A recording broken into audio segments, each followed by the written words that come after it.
Hey everybody, welcome back to Gideon Stuff. Today we're taking a look at this knife here. This is the Kansept Warrior. Really cool knife. I know what you guys are thinking right off the bat. Is that a left-handed knife? Yes it is. This is a left-handed frame lock knife, which we'll talk about later. But yeah, why do you have a left-handed knife, Gideon? Aren't you a righty? Yes, the reason I have a left-handed knife is because, well, this isn't my knife. So, yeah, let's go ahead and get right into our size comparisons. And, whew, that breeze feels kind of good for me, but I bet it sounds terrible for you guys. Anyways, let's look at the measurement here. We're coming in right under 3.5 inches. Right under. So, yeah, let's bring out our size comparison knives. First up, our rats. There's the 2. And the 1. There we go. So, just about rat 1 size. Okay. Next up, let's go ahead and bring out our Civivis. Oh, come on, wind. There's the Elementum.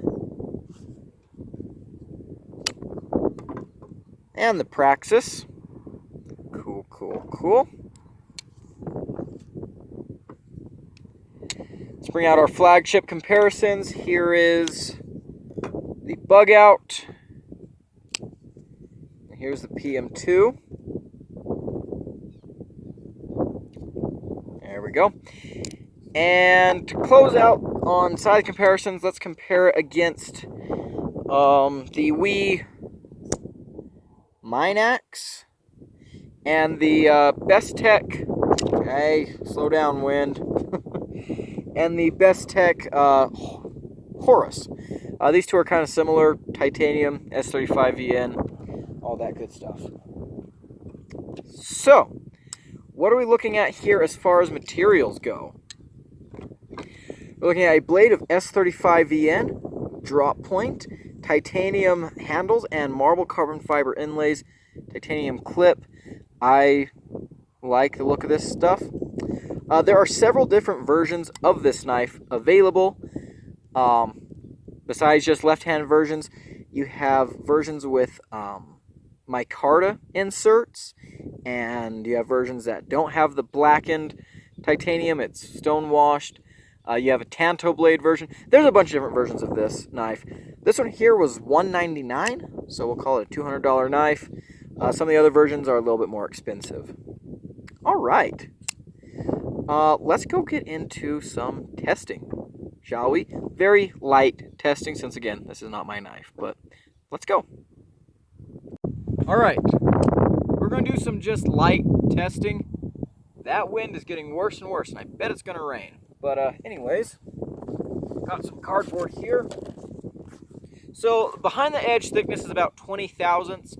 So that's right on the very end of what I consider to be good for an EDC knife like this. So yeah, slices very well.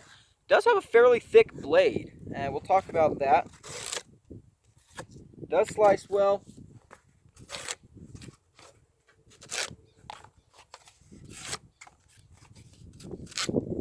No problems there. How are the ergos? They're pretty neutral and they're good. You know? I will say, yeah, both hands, they're very good. How's the action?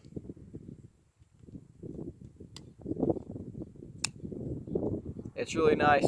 You know, I find it interesting that this, so this is obviously a lefty knife, and this is a little bit easier for me to operate right-handed because, you know, I'm not putting my finger on the lock bar since that's where my thumb is going out.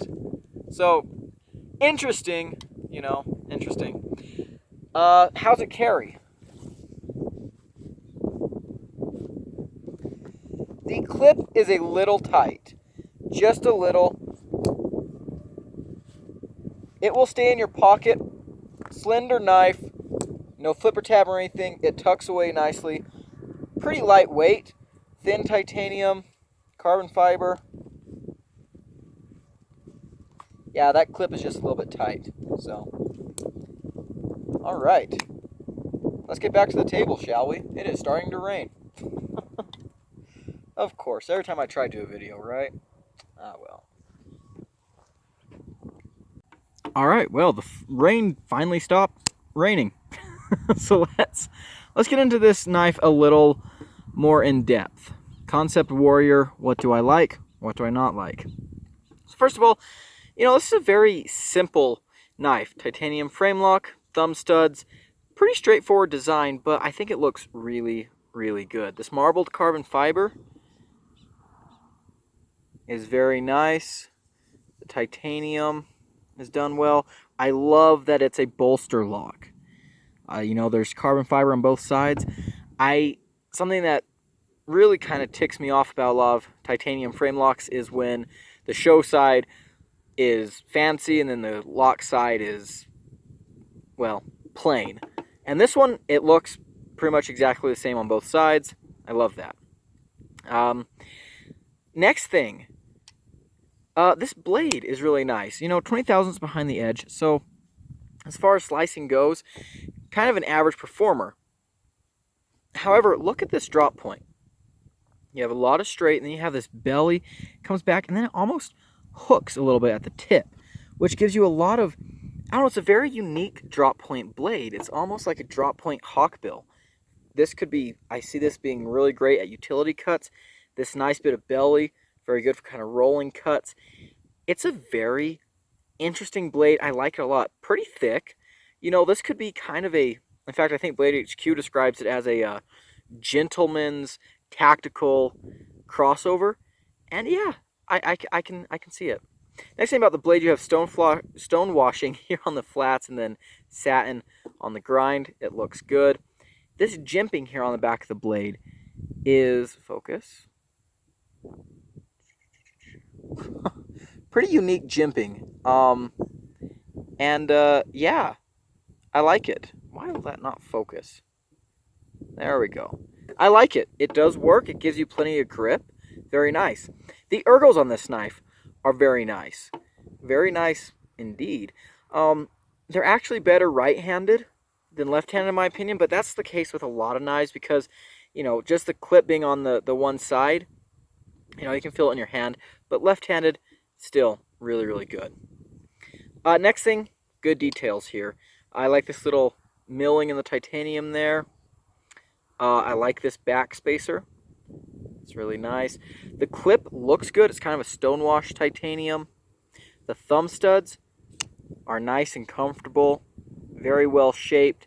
You have a hardened steel insert that doubles as the over travel stop. You can see that in there. So really, really good. Nice to see that.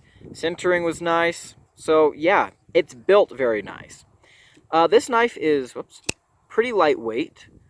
You can see that it's thin. The handles are pretty thin, which is, yeah, nice.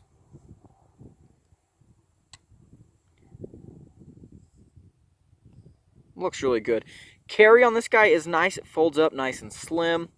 It has internal stop. Well, I guess technically those are external since they're attached to the blade, but, kind of hidden stop pin, I guess you'd say.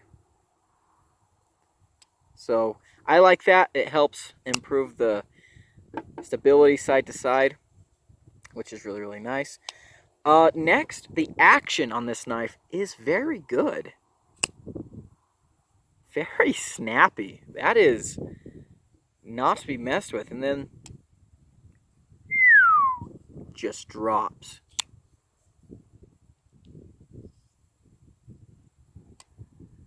Very nice action. Like it a lot. It locks up solid. No blade play, no lock rock. Very solid. Yeah, just really, really nice. And the last thing that I like about this knife is that this version in particular exists. They have left-handed versions. They have versions with micarta. They have tanto versions. Although I don't think any of the tanto versions are left-handed, which, that's a little bit ugly. But look, a lot of variety is great. And, the variety, having different versions of this knife is awesome. The micarta versions, and there's different colors of the bolster here that you could get. It's nice. It's nice to have different options. It's even better to have a full lefty version. This is not a lefty-friendly knife. This is not an ambidextrous knife. This is a full-on lefty knife. And, you know, that shows a little bit of thought from the manufacturer that they're like, you know what? Let's make a lefty version. A full lefty version. They have to redesign everything. You know, well, not redesign, but, you know, make it different. These are different parts than you have on the other version. And that's really cool. I like that a lot. So, yeah. Good job, Kansept. Good job. Okay, let's get into the bad. So, first thing, this isn't bad. This is kind of neutral. So this knife is $200. Some people are going to have a problem with that price. So, S35VN. A lot of people are getting tired of S35VN. They think it should be, you know, not held at such a high premium. I love S35VN. It's probably one of my favorite steels, if not my favorite. So, I don't mind it, but I do think that this knife is a smidgen overpriced. $200 for this. It's a well-built knife, and you can't argue that, but, you know, here's the Best Tech Horus. This is titanium and S35VN as well. These are like $170, $180, most versions. So, you know, I don't think the price is bad, but, I mean, it could be a little more competitive. Whatever, not a big deal. In my opinion, not a big deal. Next thing, the clip is kind of annoying. It looks fine, but it is kind of one of those titanium clips that's hard to get in and out of the pocket. It just not my favorite thing in the world, so yeah. Next thing, T6s. Nah, you don't like to see it, but it is what it is. Next thing for me, this is a nitpick, but focus. There is some gapping between the carbon fiber inserts and the titanium bolsters. Not too bad, but definitely not the smoothest transition. The cutout here for the lock bar is a little bit big, in my opinion. But, again, it's not a huge deal. And, yeah, that's it. That's really it. Final conclusions. I think this is a good knife, guys. This is a really good knife. Very comfortable. It's a good worker. There's lots of different options. No matter who you are, there's a version of this knife out there that is for you. The Kansept Warrior 100% gets my seal of approval. I really do like this knife a whole lot. I might pick one up for myself sometime, but I am glad that I got to experience this one. This is a really solid knife, guys, and I'm happy to have experienced it, and I am very interested in more of what Kansept has. This is the second knife from them I've handled, and yeah, one thing I want to talk about was the packaging. By the way, I don't think I have the packaging out here with me right now, but great packaging. Great packaging. In fact, I'm going to go get that. I don't usually talk about packaging in my reviews, but I do want to talk about Kansept's packaging. So here's their little box, and it's a drawer style, which is really, really nice. You know, you get all your Kansept propaganda. And then you get this really, really nice pouch for your knife. And, you know, drops right in.